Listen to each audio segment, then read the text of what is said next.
Кубок главы Республики Коми. В таком формате турнир проходит у нас впервые. Для юных боксеров отличный шанс показать, чему научили их тренеры, и через практику соревнований набраться опыта и улучшить личную статистику.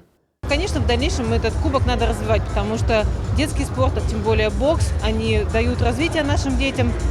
Бокс – один из самых таких видов спорта, который в нашей республике культивируется, развивается.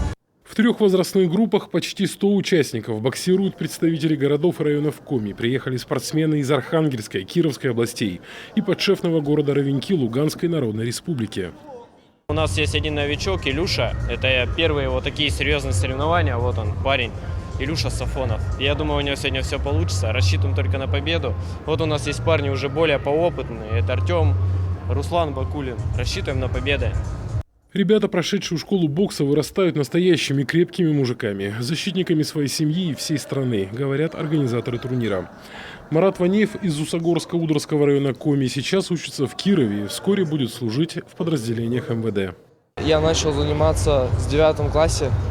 Я отвел своего младшего брата на бокс, потому что появился новый тренер. И так получилось, что меня затянул этот спорт, и я начал им заниматься сам. Кубок главы Республики Коми по боксу проходит в рамках федерального проекта «Спорт. Норма жизни», национального проекта «Демография», инициированного президентом Владимиром Путиным. Уже завтра на ринге республиканского стадиона пройдут решающие бои. Победители и призеры получат медали и ценные призы. Алексей Корчмалик, Костромин, телеканал Юрган.